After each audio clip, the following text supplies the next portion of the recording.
विभाग के अन्य अधिकारी कर्मचारीगण, मैं सम्मानित किसान भाइयों, आप सभी को मेरी तरफ से राम राम और इस प्रोग्राम में आने के लिए आप सबका स्वागत है। जैसा कि अभी डॉक्टर साहब ने बताया, हम आपसे भूमि के विषय में बात करेंगे। मैं भूमि परीक्षण अधिकारी के तौर पर यहाँ कार्यरत हूँ। सबसे पहले दो विषय रखेंगे हम, मिट्टी का नमूना कैसे लेना है और क्यों लेना है। जब आप हमें मिट्टी का नमूना देते हो तो हम आपको क्या बताते हैं। तो अभी कटाई का सीजन चल रहा है। इस वक्त जब आपकी फसल कट जाए उसके बाद बवाई ना करना, जुताई नहीं करनी है हमें, और एक कस्सी, तसला और खुरपी लेके हम अपने खेत में जाएंगे। जहाँ खड्डा है, पेड़ के नीचे से या मेन के आसपास जो आपकी म्याड़ है उसके आसपास से हम सैंपल नहीं लेंगे। 4 से 5 जगह से आपने कस्सी को लेना है और एक तरफ से ऐसे मारोगे, दूसरी तरफ से, तो वी आकार में आपकी ज़मीन का मुंह खुल जाएगा।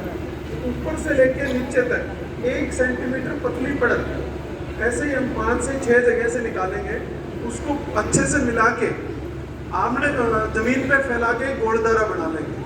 आमने सामने की जो मिट्टी है, तो उसमें प्लस का निशान बनाया, आमने सामने की जो है उसको रख लो, बाकी को रिजेक्ट कर दो। इसको एक बार दोबारा कर लेंगे हम, दोबारा मिक्स करके, और 200 से 250 ग्राम मिट्टी किसी भी साफ थैली में, उसके अंदर एक पर्ची डाल दो, नाम, पिताजी का नाम, गांव, किला नंबर, मोबाइल नंबर और आधार नंबर। अभी क्या सरकार ने, पहले हम आपको फिजिकल कार्ड देते थे, अब सरकार ने डिजिटल माध्यम पे जोर दे रही है।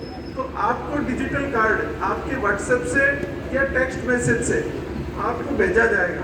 तो इसके लिए आपका मोबाइल नंबर होना अति आवश्यक है। तो जब आप मिट्टी का सैंपल हमें दे के जाएंगे तो उसके बाद हम आपका मिट्टी का सैंपल चेक करके आपको बताते हैं कि इसमें किन किन पोषक तत्वों की कमी है। तो एक पौधे को पूरा जीवन चक्र पूरा करने के लिए 17 तरह के पोषक तत्वों की आवश्यकता होती है, जिसमें हम उनको 3 भागों में बांटते हैं। पहला बिल्डिंग ब्लॉक्स, जैसे कार्बन, हाइड्रोजन, ऑक्सीजन हो गया, ये तो हमें वातावरण से मिल जाते हैं।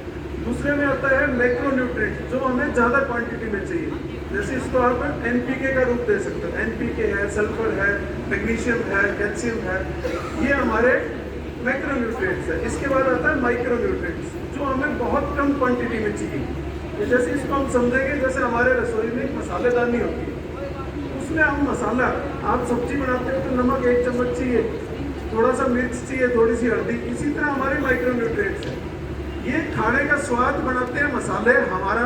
इसी तरह माइक्रोन्यूट्रिएंट्स पौधे के लिए, उसका जो खाना है उसका स्वाद बनाने के लिए माइक्रोन्यूट्रिएंट्स है। जब आपने हमें सैंपल दिया तो हम उसमें आपको जांच करके देते हैं। सबसे पहले है पीएच मान, आपकी ज़मीन के अंदर पीएच कितनी है। तो अमूमन हमारी पीएच 7 से 7.5 हो तो बहुत अच्छी है। थोड़ी ज़मीन है, कहीं एसिडिक है तो 6.5 तक, और ज़्यादा है तो 8 तक। इससे ऊपर अगर जा रही है तो हमें सोचने की ज़रूरत है। जैसे आप कभी खाना खाते हैं, कभी कभी आपको ना कलेजे में जलन होती है, जी मिचलाने लगता है, कहते बोले जी एसिडिटी होगी, गर्डाई होगी। तो इसी तरह ज़मीन में भी होता है, जब गर्डाई होती है, एसिडिटी होती है, तो हम कुछ भी खाएं हमें पचता ही नहीं है, वो खाना हमें हजम नहीं होता।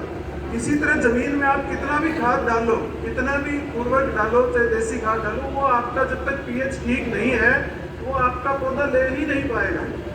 उसके बाद हम आपको चेक करके देते हैं CEC, कैटायन एक्सचेंज कैपेसिटी बोलते हैं। हम करंट को आपके द्वारा जो भेजा गया सैंपल है उसके अंदर से गुजार के देखते हैं कि कितनी देर में करंट इस जगह से इस जगह पहुंच रहा है, एनोड से और कैथोड तक चला जाता है। तो वो कितना नमक है आपकी ज़मीन में उसको बताती है। नमक ज़्यादा होगा तो बिजली तेज चलेगी, नमक कम होगा तो धीरे चलेगी। ज़्यादा नमक है तो वो आपके उर्वरक जो आपने डाले हैं उनके साथ मिक्स होकर, उनके साथ जुड़ के, और उनको अनअवेलेबल फॉर्म में पौधे उसको ले नहीं पाएंगे, इस रूप में परिवर्तित कर देता है। उसके बाद हम चेक करते हैं आपके लिए ऑर्गेनिक कार्बन। जैसे आप डॉक्टर के पास जाते हो, डॉक्टर कहता है जी आपके अंदर इतना ग्राम खून है, बताता है ना हमें। इसी तरह हम आपका जो मिट्टी का खून है, ऑर्गेनिक कार्बन, वो जांच करके देते हैं।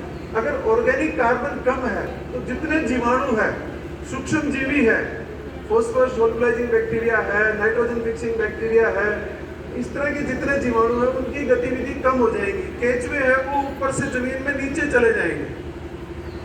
तो ये ऑर्गेनिक कार्बन है। उसके बाद हम आपको जांच करके देते हैं फॉस्फोरस की, जिसको आप डीएपी भी बोलते हो। तो डीएपी ठंडी मिट्टी का खाद होता है। आजकल ना जमींदार उसको खरीफ फसल में भी यूज करने लग गया डीएपी को। जब मिट्टी ठंडी होगी यानी कि टेम्परेचर डाउन होगा, सर्दी का सीजन होगा, तो डीएपी सबसे ज्यादा काम करता है। आज से 5-7 साल पहले आप देखो, कोई भी किसान आपके बाजरे में डीएपी नहीं डालता था, कपास में डीएपी नहीं डालता था। इसलिए नहीं डालता था कि वो सर्दी के फसल का खाद है। उसके बाद हम आपको चेक करके देते हैं पोटाश।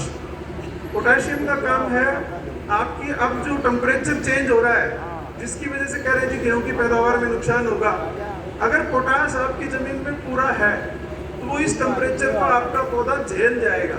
अगर नहीं है तो हमें उसको ओरल डोज स्प्रे करके देना पड़ेगा।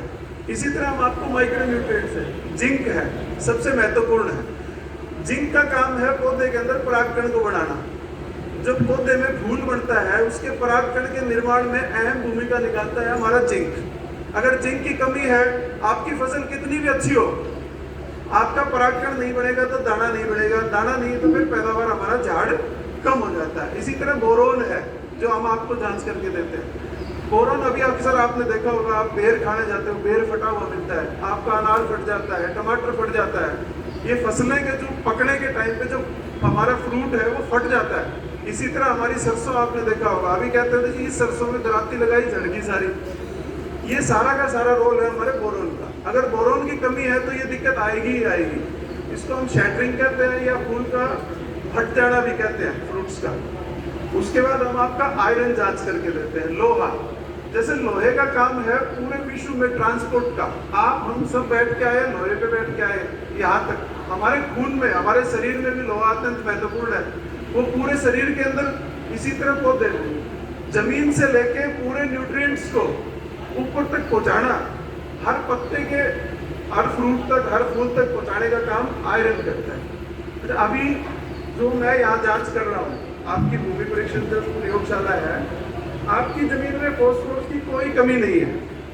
हमारे यहाँ बहुत फॉस्फोरस पड़ा है, आप दोनों सीजन में डालने लगे डीएपी, उसकी जरूरत नहीं है। तो आप कोशिश ये करें कि जितने माइक्रो ऑर्गेनिजम्स हैं, फॉस्फेट सोलुबलाइजिंग बैक्टीरिया, उनको ज़्यादा से ज़्यादा प्रयोग करें, ताकि जो हमारी जमीन में डीएपी पहले से पड़ा हुआ है उसको वो प्रयोग में लाया जा सके। नहीं तो डीएपी दूसरे खाद को अपने साथ जोड़ के और छोटे छोटे कंकर बना देता है जमीन में, पर ना तो हमारे किसी काम का।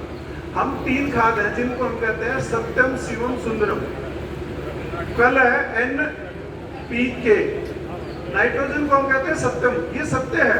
अगर आपने पौधे को नाइट्रोजन नहीं दिया तो आपका पौधा बढ़वार नहीं लेगा, उसके अंदर फुटाव नहीं होगा। आपका जो फुटाव नहीं है तो फिर पैदावार कम होगी। उसके बाद दूसरा आ गया हमारा शिवम, इसको हम कहते हैं फॉस्फोरस, जो आप डीएपी कहते हैं। ये भगवान शिव की तरह है, जहां आपने जमीन में डाला वहीं समाधि लगा के बैठ जाएगा। पौधे की जड़ें जब तक इसके पास नहीं जाएगी तो ये किसी काम का नहीं, वही रहेगा। अभी ना किसानों ने एक नई प्रैक्टिस शुरू कर दी, डीएपी को कपास के ऊपर स्प्रे करने लगे, जबकि ये बहुत गलत है, कोई काम का नहीं है। डीएपी जमीन में बिजाई करने का खाद है। तब जब आप कपास